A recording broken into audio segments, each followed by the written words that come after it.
calling the 1 o'clock Committee on Health and Human Services agenda. Present with me is Vice Chair Senator Henry Aquino. Committee members are also probably watching and participating, and this meeting is being streamed live on YouTube. In the unlikely event that we have to abruptly end this hearing due to technical difficulties, the committee will be convened to discuss any outstanding business at 1 p.m. Wednesday, February 8th, conference room 225 and via video conference. For those who are participating remotely, your audio will be muted, video disabled until shortly before it is your turn to testify. Each testifier will have 1 minute to testify. We've got 12 bills here, and there's been a lot of interest in a few of them.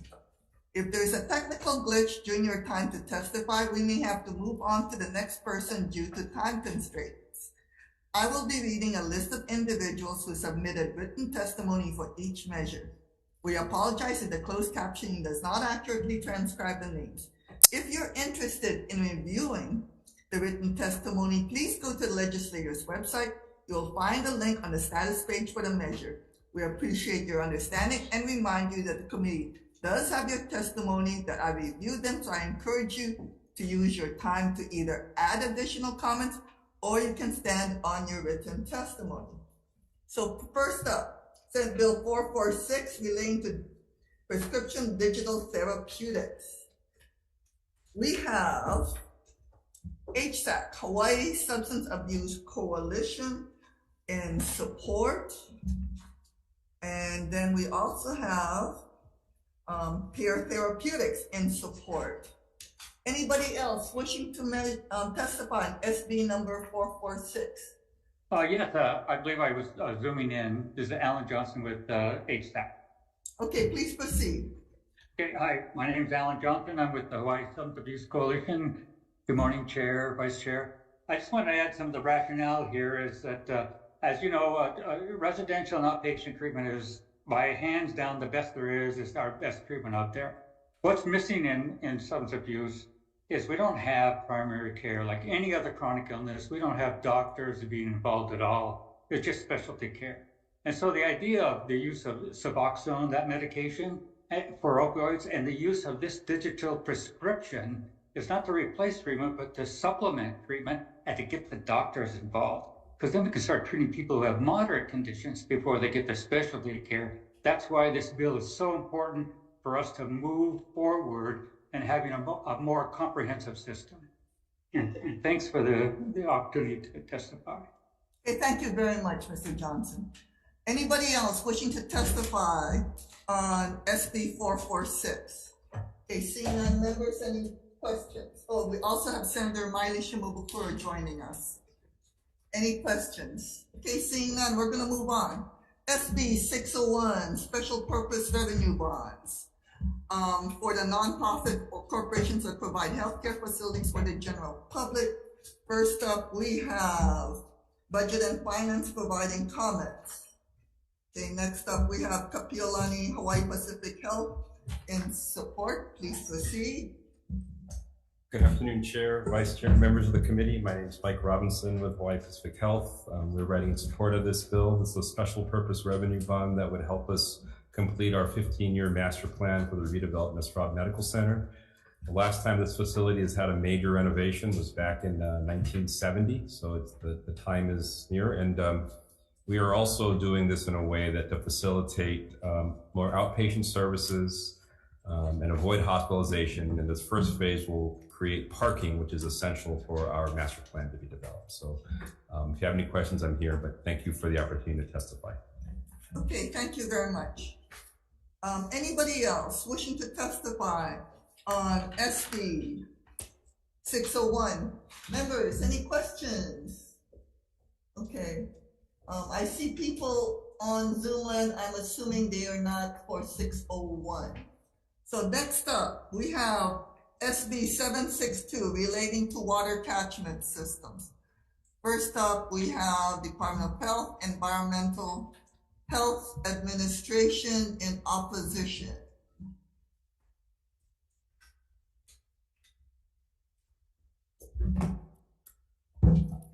Good afternoon, Chair, Senate Ventura, Senate Committee on Health and Human Services. My name is Gaudencio Lopez of the Department of Health. The department stands behind its written testimony opposition to the measure, but offers a suggestion by means of a tax credit for purchasing compliant water through a hauler certified by the department rather than imposing additional regulatory oversight to the business.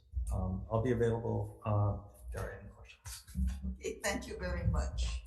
And in support, we have Ken Love, we have Michelle Galimba in support, Roque Reagan in support. Anybody else wishing to testify on SB 762 relating to water catchments? Members, any questions?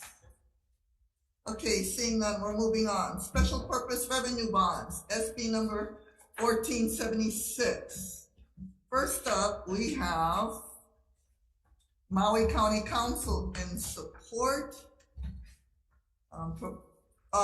Budget and Finance providing comments.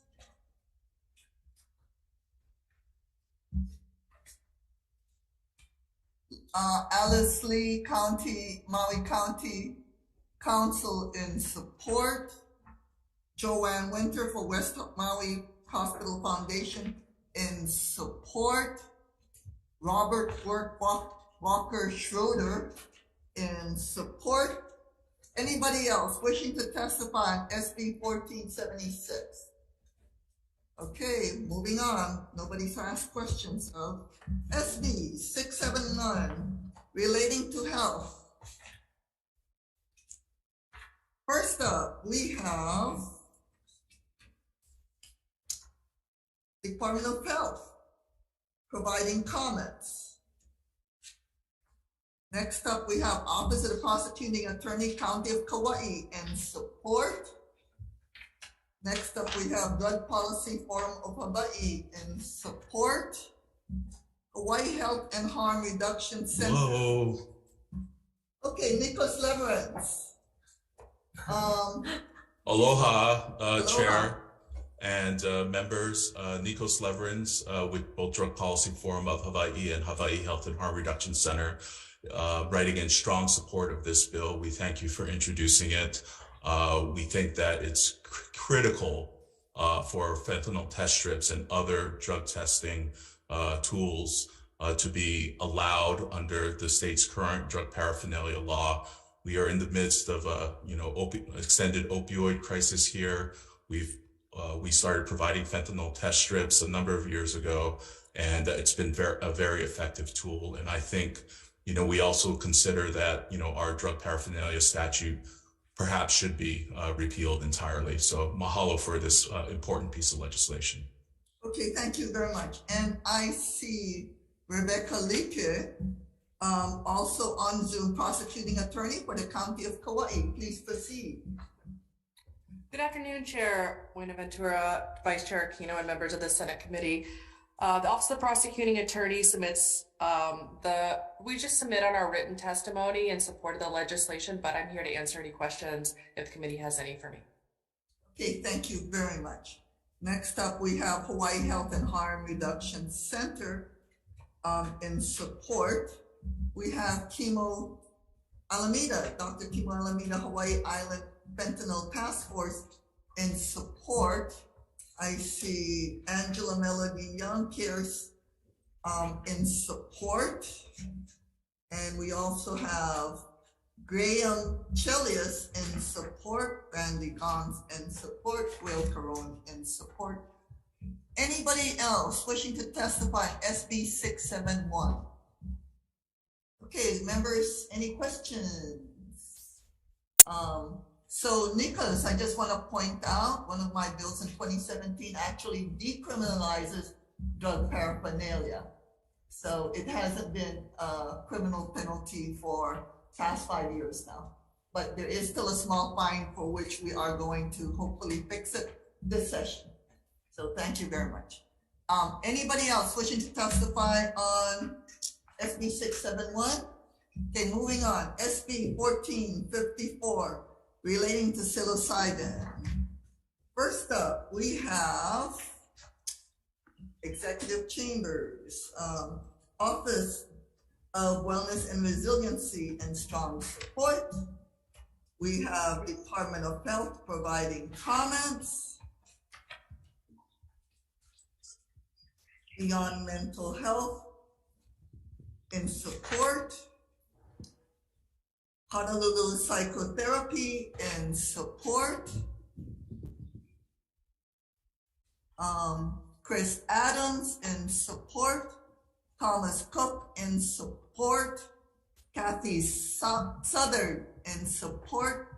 Nicholas Levens, Drug Policy Forum. Still there? You want to testify? Aloha, Chair San Buenaventura, Vice Chair Aquino, and members. Drug Policy Forum of Hawaii strongly supports this bill.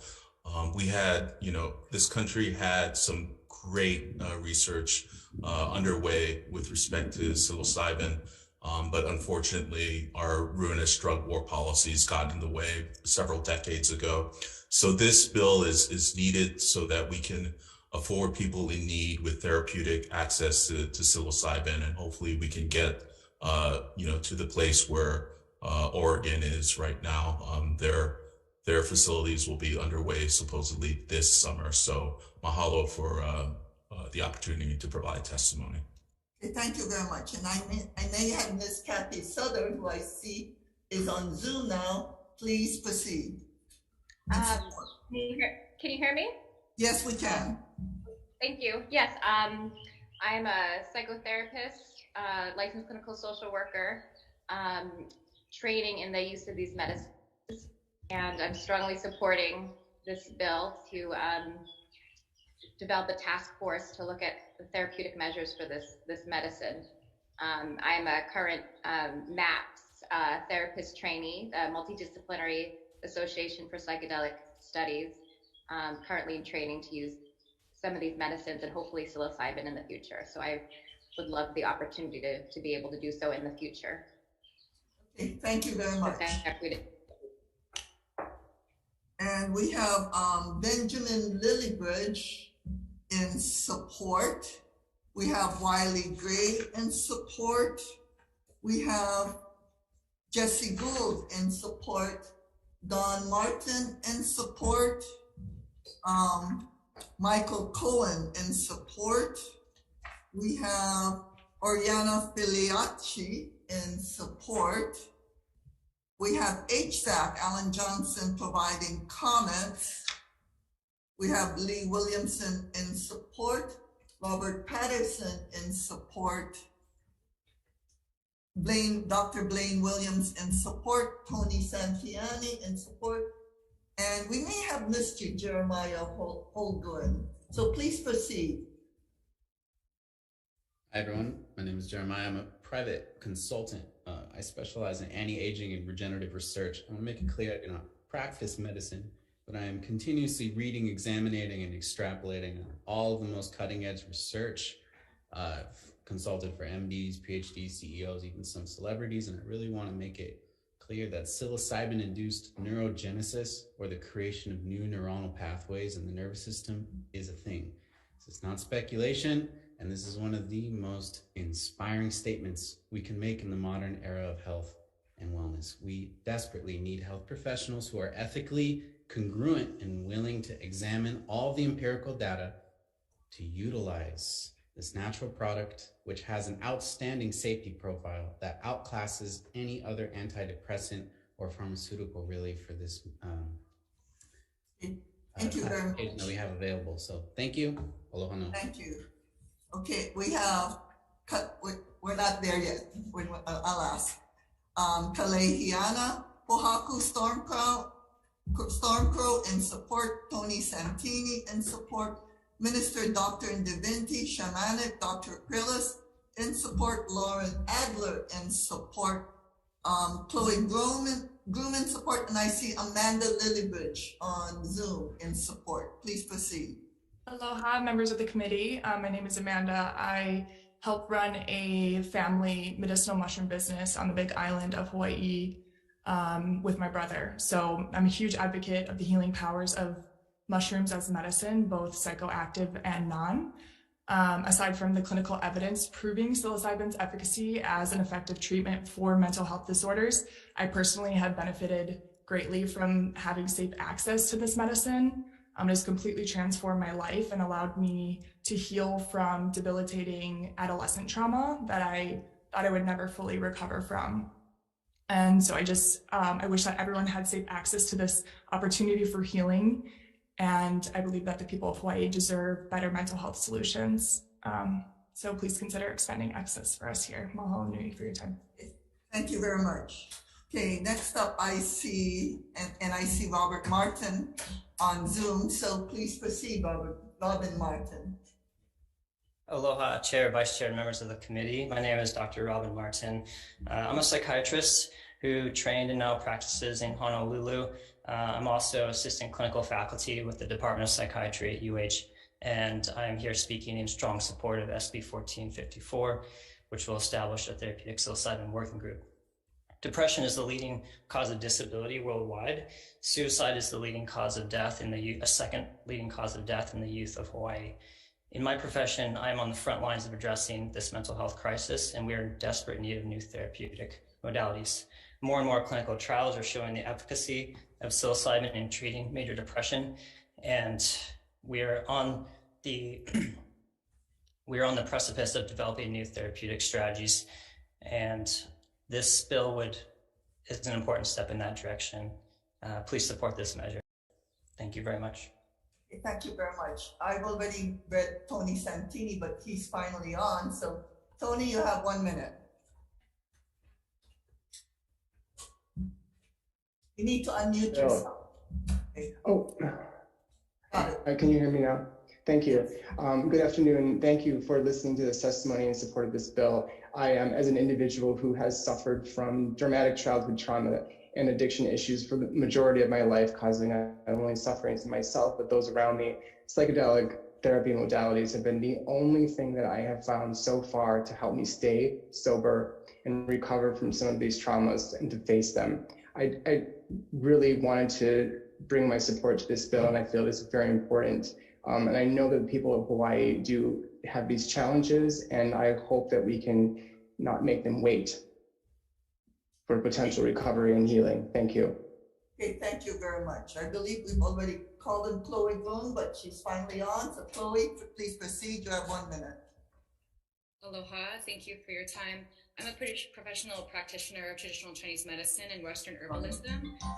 Over the past decade, I've held consultations with dozens of people who suffer from post-traumatic stress disorder, depression, and anxiety-based and worthlessness. And specifically with that idea of like worthlessness, feeling valueless, in a huge way with remodeling neuronal circuits and neurogenesis, like Jeremiah mentioned. And I see great hope with this medicine, with helping people with their anxiety. So I have a baby with me, but I have major confidence in medicine to help people break through circuits of depression and also suicidal ideation. I think that this medicine is safe, effective, and has the potential to be sustainable and affordable here in Hawaii. So thank you for your time, and I look forward to expanded access. Okay, thank you very much. I see Robert Patterson, whose name we've had already called online. You have 1 minute, Mr. Patterson. Aloha, Chair, Vice Chair, members of the committee. My name is Robert Patterson. I live in Honolulu. I'm speaking in strong support of SB 1454 with the goal of establishing a therapeutic psilocybin working group. I've had personal firsthand account and experience with the positive outcomes of psilocybin in the treatment of depression, alleviation of end-of-life anxiety, mediating autism, and helping treat other mood disorders. Yesterday, Australia became the first nation to approve the legal use of MDMA and psilocybin. We will join Oregon, which will establish the first legal use of psilocybin this year as well. A working group in Hawaii will accelerate the eventual introduction of this safe, effective treatment in the state and provide a platform for regulated, scientifically backed access. Thank you for your consideration and encourage you to support the bill. Mahalo. Okay, thank you very much. I see Steve Anderson, whose name was already called earlier, finally on Zoom. You have 1 minute, Mr. Anderson. Okay, I hope I'm not muted. No, My name is Stephen Anderson. I'm an Army veteran diagnosed with PTSD, and I'm in support of SB 1454 because I was admitted to the hospital in Los Angeles with other veterans.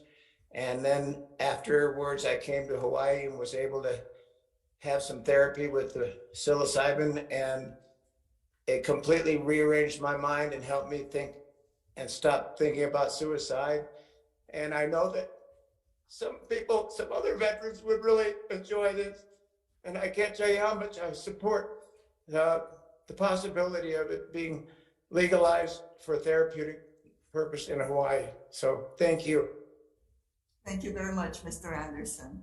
And okay, so moving on, we have Roberto Viernes in support, Andrea Bertoli in support, Marilyn Mick in support, Jay Bistrom in support, Joy Shi in support, Brian Hathos in support, Rebecca Morricone in support, Daniel Levy in support, Bacon Retzlaff in support, Vida Jordans in support, Michael Walker in support, Julius Gutierrez in support, Alan Reeves in support, Michelle Heron in support, Terry Cameron in support, Danny Douglas in support, Apollos McGillen in support, Tchaikovsky in support, Rolick in support, Sakamoto in support, Kawanoe in support, Cervello in support, Stan Olsen in support, Coleman in support, Gray in support, Bird in support, Arkin in support, Ward in support, Grams in support, Rodriguez in support, Freeze in support, Miyashiro in support, Stefano Porta in support, Mulaney in support,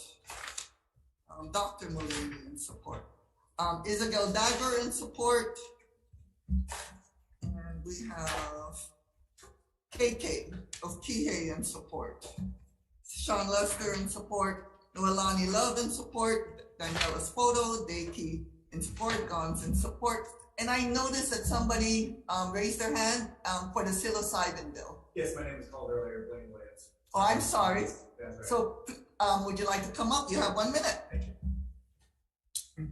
Well, good afternoon, Chair, Vice Chair, members of the committee. My name is Blaine Williams. I am an emergency physician here in Honolulu. I also have extensive experience with psychedelic medicine and have undergone several training programs in psychedelic assisted therapy. I would like to stress strong support for Bill 1454, which will establish therapeutic psilocybin working group. There's a growing body of scientific literature that psilocybin and other medicines broadly classified as psychedelics have incredible potential to help people heal from PTSD, chronic pain, traumatic brain injuries, anxiety, depression, and existential suffering related to terminal illnesses like end-stage cancer, which I see every day in the emergency department. I see people with end-stage cancer coming in because they're suffering from depression, anxiety, and or chronic pain that then we just give them opiates to kind of calm them down. But the reality is psilocybin has very strong evidence, like research from credible universities and published in peer-reviewed journals that can help people with end-of-life anxiety. So much more I could say, but please read my written testimonial. So, and please be around in case you have questions. Okay, thank you so much. Okay, please come up, identify yourself. Aloha, Chair, San Buenaventura, and Vice Chair Aquino, members of the committee. Tia Hartsock with the Office of Wellness and Resilience in the Office of the Governor. I just wanted to make a stand on my testimony and make a couple of quick comments. Strongly support the development of a working group specifically to have the conversation. I think it's very important to have the conversation to look at this. It's not advocating to have this treatment available immediately. It's looking at having the conversation as a state. And I think it would be critical in the capacity that I am in with the Office of the Wellness and Resilience to be able to look at alternative ways to address trauma, to address adverse childhood experiences, and look at it in ways that recognize and address the concerns around healing and building resilience in the state. Thank you. I'm available for any questions. Thank you very much. And we also have Senator Moriwaki present. And anybody else, come on up.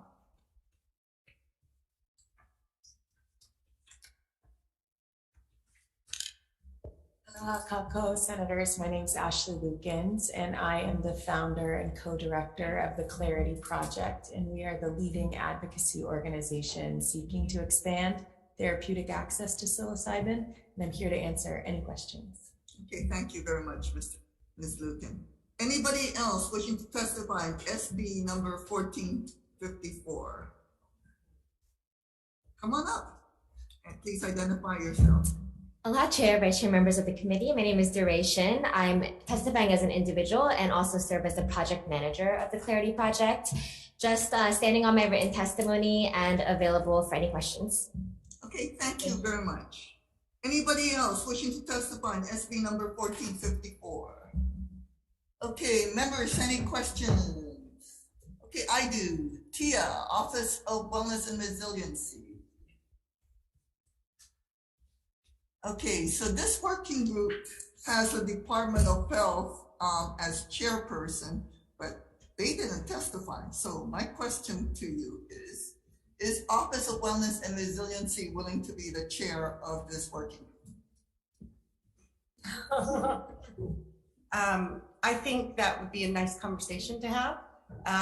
With chairing it, I just finished chairing a statewide task force for trauma-informed care for the last year and a half. So I'm familiar with Sunshine Law.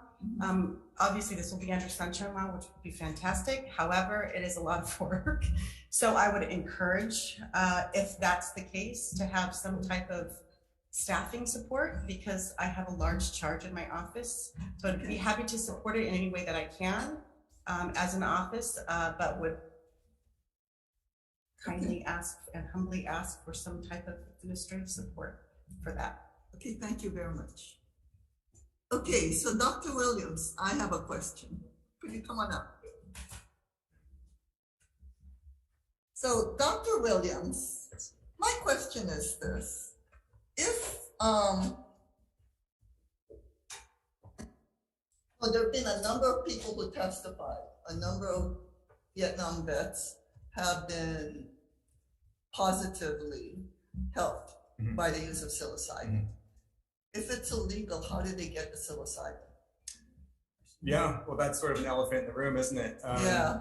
So I'm trying to figure out whether I even read this. Depending the statistics that you read, between 4 and 7 million Americans used some sort of psychedelic last year, and upwards 25% of the U.S. population will use a psychedelic at least once in their lifetime. So it is obviously being used illegally and in the underground, and that's a good reason why this should be brought above ground, because a lot of people who are claiming to be healers are of questionable character, and potentially I think people should be held accountable, and there should be trained professionals in some sort of system to make sure that people get adequate, safe therapy.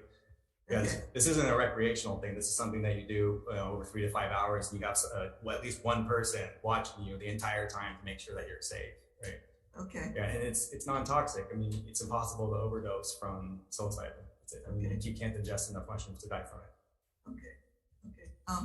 Not true of alcohol. No. Okay. Okay. Thank you very much. Right. Yes. Go ahead. You know, another thing I heard about using this is that it can really help with our drug epidemic and all the people addicted to ice and drugs. And is that something you think that it could be used for as well? Yeah, I think so. I mean, I guess the larger question is what are the social circumstances that are leading to increased rates of depression and anxiety and drug abuse and domestic violence and all that? So that's perhaps a larger question, but certainly psilocybin and other psychedelics such as iboga and ayahuasca have been shown to help dramatically with people with addiction specifically. Yeah. Okay, very good. Thank you. Okay. So I'm sorry to follow up on this. I know. Okay, so we're going to ask you. And that is, you know, before I saw this working group bill, I saw news reports of a number of Vietnam vets who went on camera, you know, saying that they were therapeutically helped by the use of psilocybin. And just like what you testified to, they had an MD or somebody watching them so that they do not cause harm to themselves or to others, or I don't know. But if for use in the army, in the military medical community, or? In the U.S., I'll ask you later. In the U.S., it's only available through clinical trials. So it may have been a clinical trial. It could have been a clinical trial. Also, you can travel to Mexico or South America or Jamaica or Netherlands. There are plenty of countries where it's illegal. And somebody mentioned just last week, the Australian government has declared that psilocybin will become legal in Australia. In Australia for Australian physicians. Yeah, so there's a groundswell, obviously. Okay. Okay, sounds good. And I see Ashley Lukens wanted to point something out. So why don't you? Oh, sorry. Send them away. You said that it's available illegally, but then you're saying that somebody has to watch you. So what happens when you get it illegally? I mean, what happens when nobody's watching you? Well, I think if you don't take it seriously and if you take it into the wrong situation where it's not safe and it's not healing, you could potentially have a very challenging experience. Some people might call it a bad trip, which is why, again, we need to bring this above ground. But psilocybin, this mushroom, as far as I know, grows on all 6 continents except for Antarctica, right? All 7 except for Antarctica.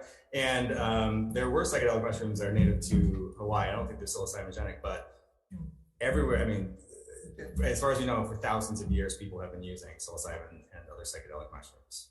Okay. Yeah. Any other questions about What Williams? is a bad trip? So what would happen?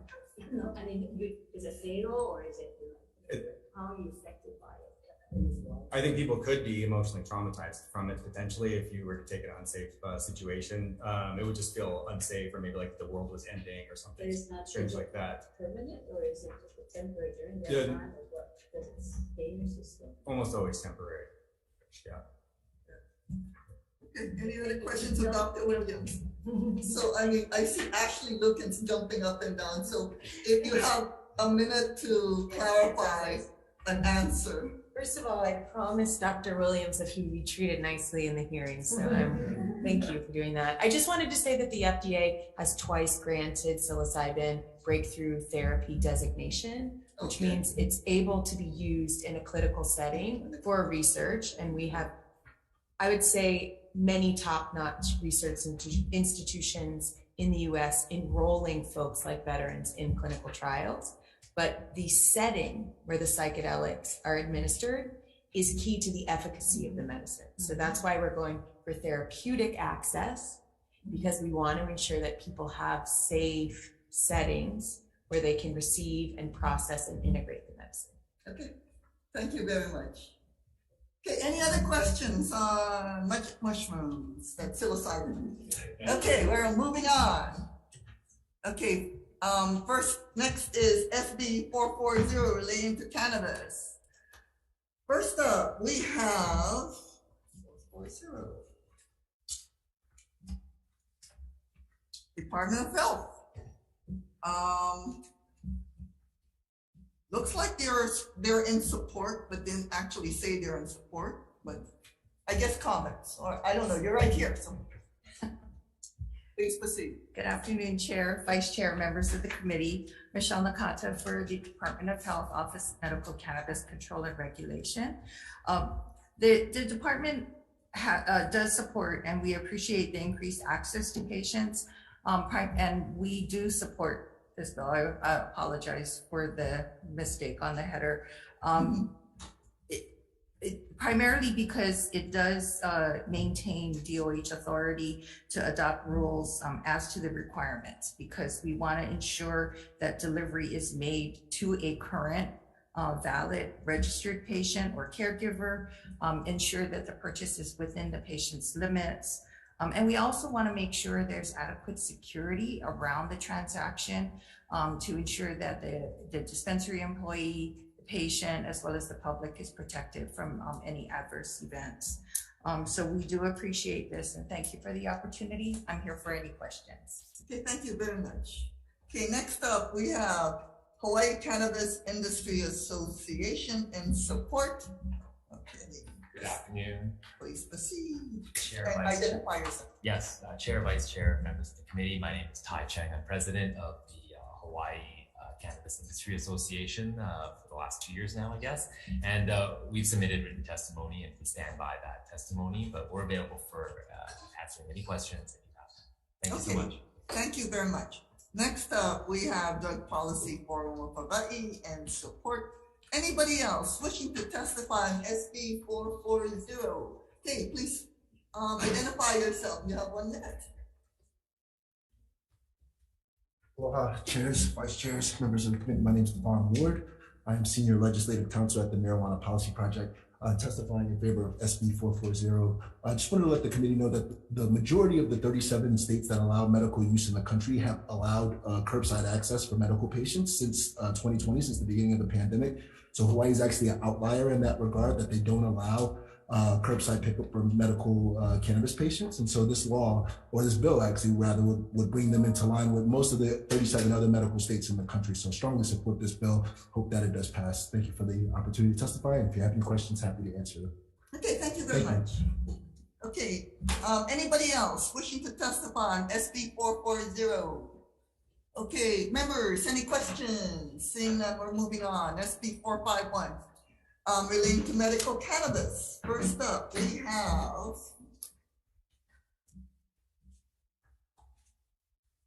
Department of Health providing comments.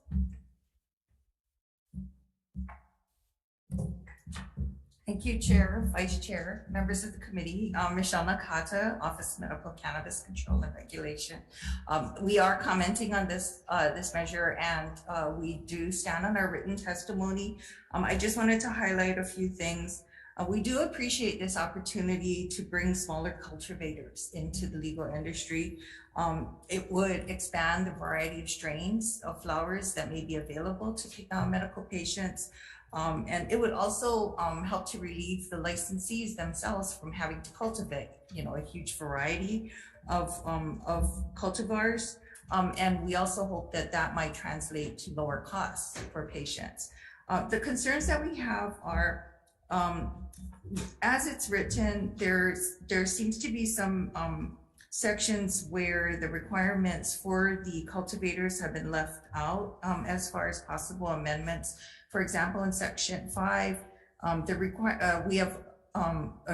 Section 6, it doesn't include some of the security requirements that we would recommend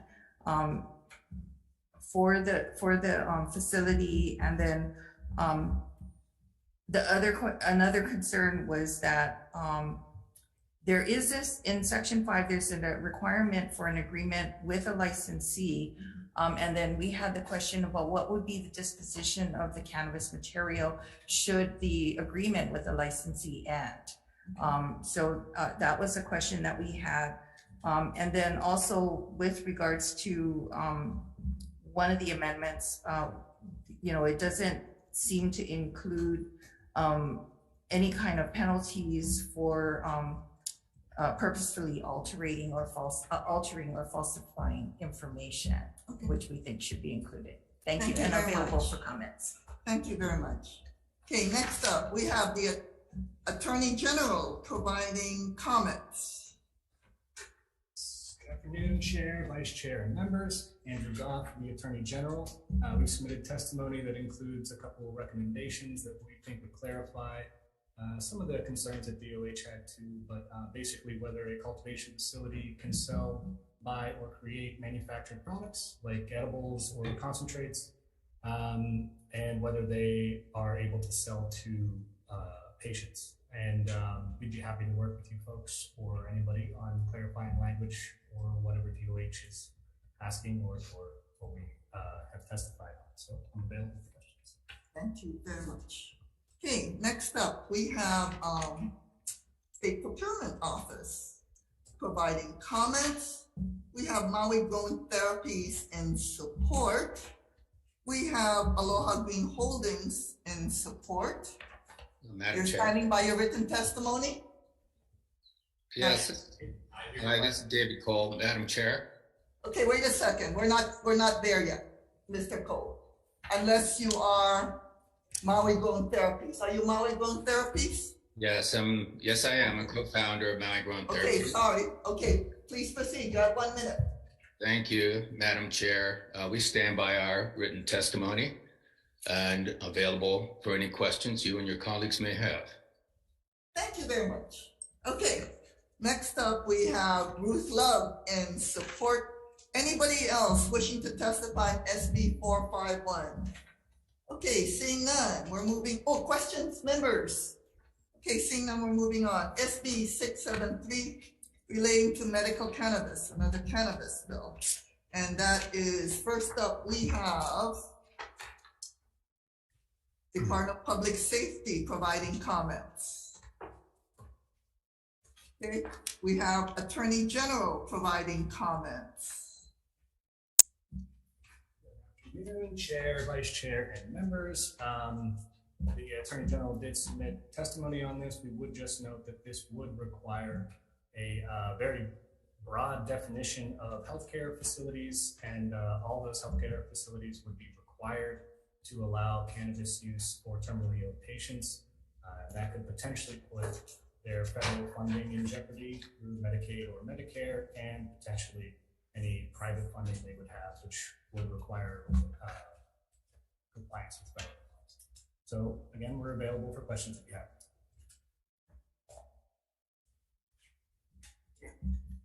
Thank you very much. Okay, I would like to, before we move on, my committee clerk pointed out that I misspoke about Ruth Love regarding the prior bill, which is SB 451, and that Ruth Love provided comments and not in support. Okay, so that fix it? Okay, thank you very much. Good catch. Okay, yeah, thank you. Okay, moving on to SB 673, continuing with SB 673.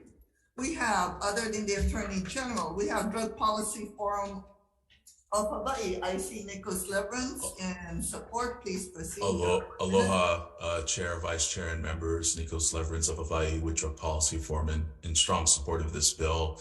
And mahalo for introducing this bill this session, which would basically enable terminally ill patients in healthcare facilities who are receiving hospice services to access medical cannabis. We also have a number of people who are involved with Ryan's Law in California. And although it's in the initial stages of implementation there, we've seen that Ryan's Law is working well. So mahalo for the opportunity to provide testimony. Okay, thank you very much. Next up, we have Ken Sobel, Esquire for Cannabis Nurses Network. I see Ken Sobel. I believe it's in support. Yeah, it's in support. Please proceed. Yes, it is. Thank you, Madam Chairman and members of the committee. And thank you so much for hearing us on this particularly important bill. Obviously, this is to address the needs of critically ill patients who have maybe days or weeks left to live. It's the Compassionate Access Act. And I was one of the ones who co-authored the bill and worked it through the California process. I'm available, I've submitted written testimony, and I'm available to answer the questions that have been raised by the Hospital Association and by the Attorney General regarding federal enforcement or denying the possibility of denying reimbursement from Medicare. And so I drafted subsection F that also appears in your bill that provides a safe harbor for those hospital and healthcare facilities. And we also have, and I attached as an exhibit, a copy of our communications with CMS that indicates that they have no objections or threatening actions to deny reimbursement to hospitals that have a Ryan's Law. Okay, and I'm available to answer questions if you like. Okay, thank you very much. Next up, we have CMS Rosfora in support, I believe. Is that person here? Okay, next up we have IC Paige Troy of Healthcare Association of Hawaii. Please proceed. Thank you so much, Chair. Thank you, committee. And I do apologize that our testimony was late. We are opposed to this measure. I want to be clear that we don't represent just the hospitals. We also represent nursing homes and hospice agencies, which also provide inpatient care And that is the key, that this bill applies to any inpatient care if a person is deemed terminally ill. And so I just want to make sure that I note from the previous testifier that it's not just hospice services that they're receiving. If anyone receives any inpatient care, so if they're living at a nursing home and they are deemed to be terminally ill, which does not meet the Medicare criteria of 6 months or less to live, but instead a broader criteria of 12 months or less, then they would be entitled to use medical cannabis. I just want to note, it's not just funding, it's our licensing, it's our certification. In the emails from CMS, there's no indication that the certification and the licensing would be safe, and the safe harbor doesn't actually protect the facility or the healthcare entity. It allows them to stop the process, but they would still have on their books a policy allowing medical cannabis use, which is against federal law. Okay, so thank you. Thank you very much, Paige. Okay, next up. Let's see.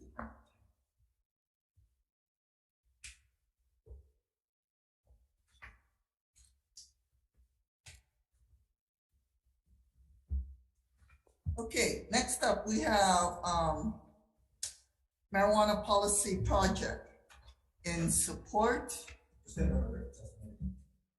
Madam Chair. Okay, wait a second. Let me make sure that all those who have submitted testimony is called. Okay, anybody else wishing to testify on SB 673? I see Jim Bartel. Please proceed. Chair Sam Ventura and member of the committee, thank you very much. My name is Jim Bartel. I'm the father of Ryan Bartel, a co-author of the original Ryan's Law in California, which the governor signed September 28th of 2022, and which took effect in law by statute in January of 2022. On March 1st, Ryan called me and my wife to tell us he had been diagnosed with stage 4 pancreatic cancer and only had a few weeks to live. He was in the hospital on his birthday, March 9th, and he died on April 21st, just 7 weeks after being diagnosed. What happened between March 1st and April 21st is why 2018 is why this bill is before you today. In the first hospital Ryan was in, they were giving him morphine and opioids for pain relief, but those weren't strong enough, so they added fentanyl. The result was he was asleep most of the time. During one of his rare waking moments, he said he didn't want to spend his last few weeks sleeping. We had a medical cannabis chemist create a medical cannabis medicine for pain relief. However, we were informed by the hospital that it was their policy not to allow cannabis in the hospital. After Mr. Bartel, I'm sorry. That's the reason we have unlimited written testimony, because we have a lot of testimony to go through. I'm gonna have to cut you off, but please stick around. We may have questions of you, and thank you very much for providing your Did you receive my written testimony? no, but please provide it soon. It was submitted and accepted, so. Okay, hold on, let me make sure. Well, yes, we do have it, sorry. All right, thank you. Yes, we do have it. Thank you very much. Okay, we also have Randy Gons in support. Okay, Cannabis Nurses Network in support. And yes, we do have, I see this 5-page written testimony from you, Mr. Bartel, talking about Ryan's last life, last breath. Ruth Love in support, Penelope McKenzie in support, Dakin Retzlaff in support, Will Caron in support, David Shizuma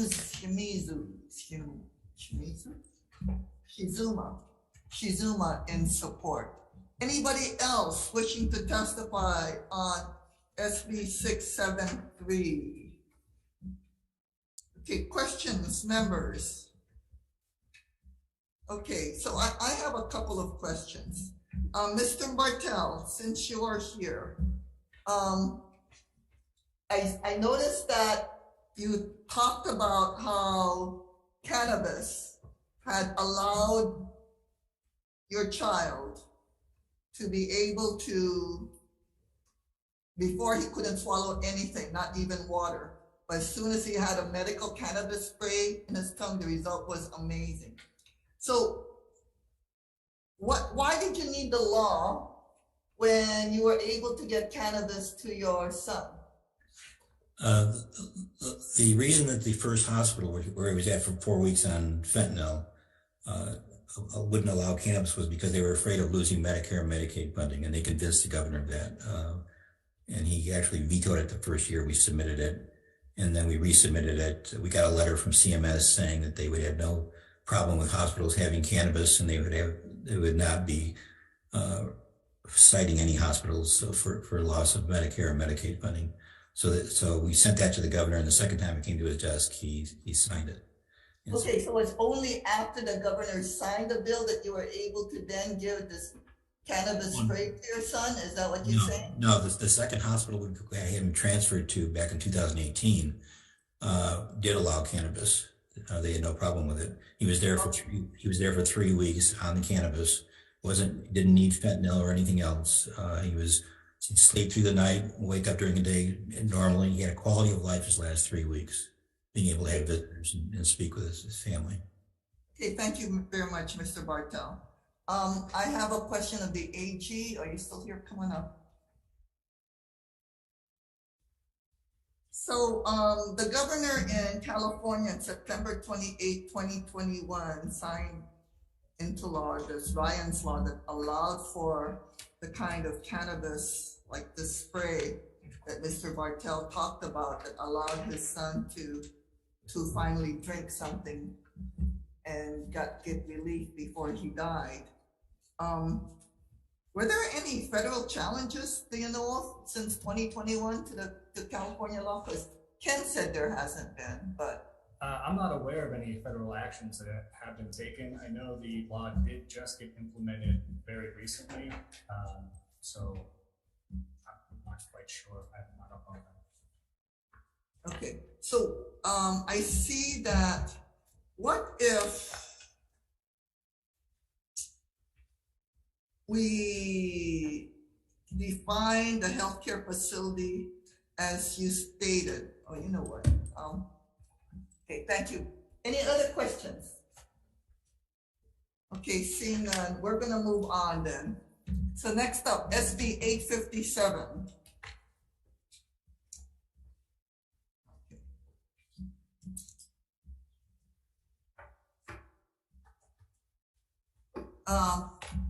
First up, Department of Health providing comments.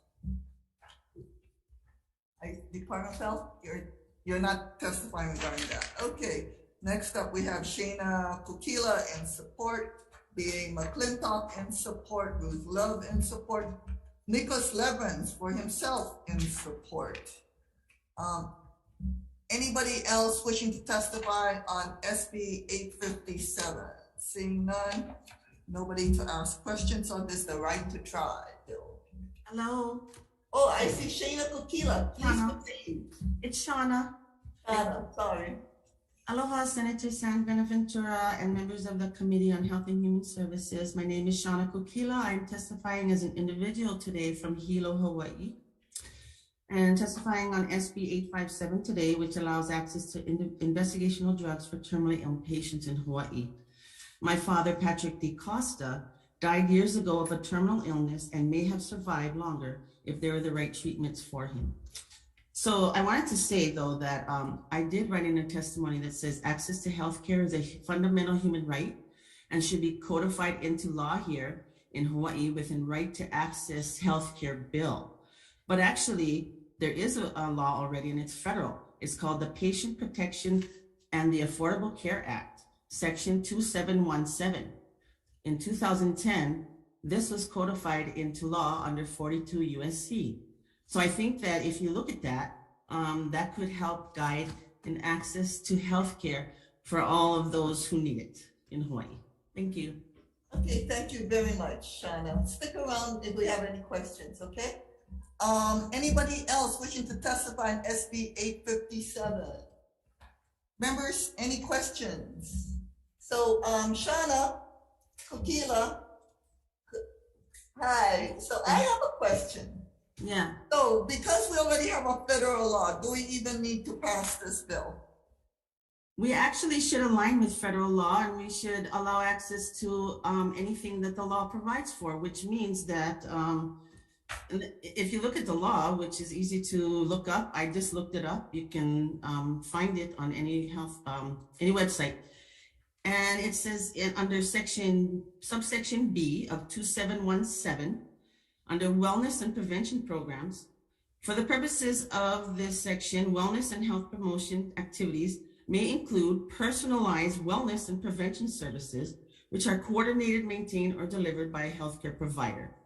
And it goes on to tell all of the things that you could do under this section. So I think that if you guys do some homework, we could actually do a bill that provides for this to be actually something that we adopt as a state, which is easier than piecemealing. You don't have to piecemeal it by going women's reproductive freedoms or terminally ill. You could just say, we are following federal guidelines. Okay. Thank you very much. Okay, any other questions? Okay, seeing none, we're gonna move on to SB 1104, cannabis propagules, cuttings, dispensaries. Okay, first up, Department of Health in opposition. Thank you, Chair, Vice Chair, members of the committee. Department of Health is opposed to this measure. We stand on our written testimony. Primarily, we are concerned about the risk of diversion and our inability to ensure that a patient remains within their 10 plant count limit. Thank you. Okay, thank you very much. Next up, Attorney General providing comments. Good afternoon. Andrew Goff for the Attorney General. As we noted in our testimony, it is a little unclear how the bill is drafted, how it would relate to an adequate supply of cannabis, which allows the patient only 10 plants at any given time. So we have suggested language that would clarify that, and we would also recommend tracking so that operations can be tracked. Okay, thank you very much. Next up, we have Maui Grown Therapies and Support. We have the Thank you, Madam Chair. Oh, please proceed. Yes, David Cole, co-founder and general manager of Maui Grown Therapies, licensed dispensary on Maui. By way of background, we're in support of this, of course, and by way of background, I will just indicate that HB 2633, House Draft 2, actually is identical to this measure. It passed the House after going through Finance, Consumer Affairs, Judiciary, and Health. It's the end of February of 2020. Thereafter, the legislature indefinitely suspended their deliberations of that session, as you know, because of the pandemic. I do query, where did the thousands of patients get their plants from, if not through a legal channel? That's a question I would desperately like to have answered. Thank you. Thank you very much. Okay, next up, we have Drug Policy Forum of Hawai'i in Support. Nicholas Leverance, are you still on? Okay. Next up, we have Aloha Green Holdings. I see Tai Cheng in support. Okay, thank you very much. I see Dakin Retzlaff in support. Will Caron in support. Anybody else wishing to testify on SB 1104? Okay, members, any questions? Okay, I'm going to recess for decision making.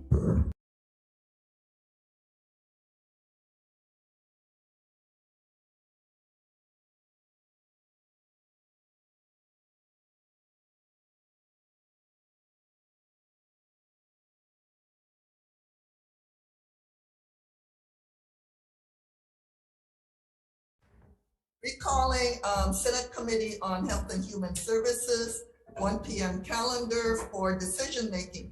For SB 446, Chair's recommendation is to pass with a defective date, otherwise as is. Any comments, questions, concerns?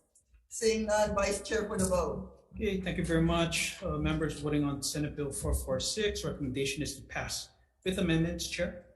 Aye. Vice Chair votes aye. Senator Moriwaki? Aye. Senator Shimabukuro. Aye. Senator Alba. No. Thank you very much. Recommendation is adopted. Okay, for SB 601, Chair's recommendation is to pass with technical non-substantive amendments and an effective date. And I'm going to note in the committee report, Budget and Finance's comments that even if the bill passes, Budget and Finance conducts its own review and other comments it has on its testimony. Any comments, questions, concerns? Seeing none, Vice Chair for the vote. Okay, Senate Bill 601, recommendation is to pass SB 1. Okay, Chair and Vice Chair vote aye. Any reservations? Any noes? Okay, thank you very much. Recommendation is adopted. Okay, for 762, Chair's recommendation is to amend this by removing its contents and just creating a working group. The working group will consist of one member of the Senate, being the chair, co-chair being a member of the House, the Department of Health, a member of the Department of Health, county board or Department of Water Supply of each county, a member of the public chosen by the Senate, and a member of the public chosen by the House, and adding a defective date. In the committee report, we are going to see that, note the comments made by the Department of Health are concerning. However, this committee sees a need for catchment as an alternative water source after what has occurred in Red Hill and the recent Eva spill. Any comments, questions, concerns? Seeing none, Vice Chair for the vote. Okay, voting on Senate Bill 762, recommendation is to pass as a SD 1. Okay, Chair and Vice Chair vote aye. Any reservations? Any noes? Thank you very much. Recommendation is adopted. So for SB 1476, Chair's recommendation is to pass with technical non-substantive amendments and a defective date. And in the committee report, also note Budget and Finance's comments. Any comments, questions, and concerns? Seeing none, Vice Chair for the vote. Okay, Senate Bill 1476, recommendation is to pass with amendments. Chair and Vice Chair vote aye. Any reservations? Any noes? Okay, recommendation is adopted. Okay, for SB 671, Chair's recommendation is to pass with an amendment. We are going to add a definition of the fentanyl test strip as defined in HB 573, add a defective date, and technical and non-substantive amendments. Any comments, questions, concerns? Okay, seeing none, Vice Chair for the vote. Okay, Senate Bill 671, recommendation is to pass with amendments. Chair and Vice Chair vote aye. Any reservations? Any noes? Recommendation is adopted. Okay, for SB 1454, Chair's recommendation is to pass with amendments. Instead of the Department of Health as chair, we are going to insert the Office of Wellness and Resiliency. We're also going to add in a paragraph appropriating a blank amount for purposes of the working group. Also add in technical non-substantive amendments and a defective date. Any comments, questions, and concerns? Okay, seeing none, Vice Chair for the vote. Okay, Senate Bill 1454, recommendation is to pass with amendments. Any reservations? Any noes? Recommendation is adopted. Okay, for SB 440, Chair's recommendations to just add a defective date. Any comments, questions, and concerns? Seeing none, Vice Chair for the vote. Okay, Senate Bill 440, recommendation is to pass with amendments. Any reservations? Any noes? Recommendation is adopted. Okay, for SB 451, Chair's recommendation is to amend by allowing Department of Health to do administrative rules to impose similar security and record-keeping requirements as licensed dispensaries, but tailored to the limited purchasers, which are currently the licensed dispensaries that a cultivation facility will be allowed to have an agreement with. Adopt the Attorney General's recommendations, except for making the amendment to page 3, lines 12 to 14. Remove the exemption language from section 6 per the procurement office, passing with technical non-substantive amendments and a defective date. Any comments, questions, concerns? Seeing none, Vice Chair for the vote. Okay, Senate Bill 451, recommendation is to pass with amendments. Any reservations? Any noes? Recommendation is adopted. So for SB 673, I'm gonna defer decision-making until Wednesday. I'm gonna need to really look at what's gonna affect the healthcare industry by passing this bill. So moving on to SB 857. Okay. Everyone seems to be in support of this, so Chair's recommendation is to pass with technical, non-substantive amendments and add a defect date. In the committee report, we're going to request the manufacturers to share the data with Department of Health. Any comments, questions, and concerns? Seeing none, Vice Chair for the vote. Okay, SB 857, recommendation is to pass with amendments. Any reservations? Any noes? Recommendation is adopted.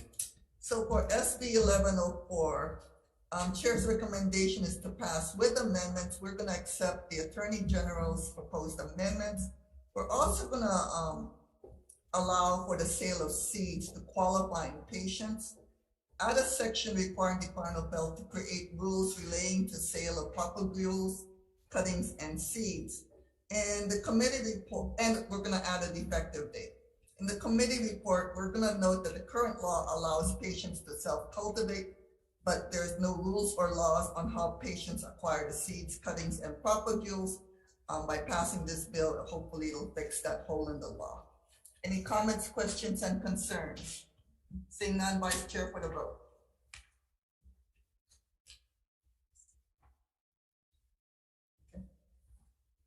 Okay.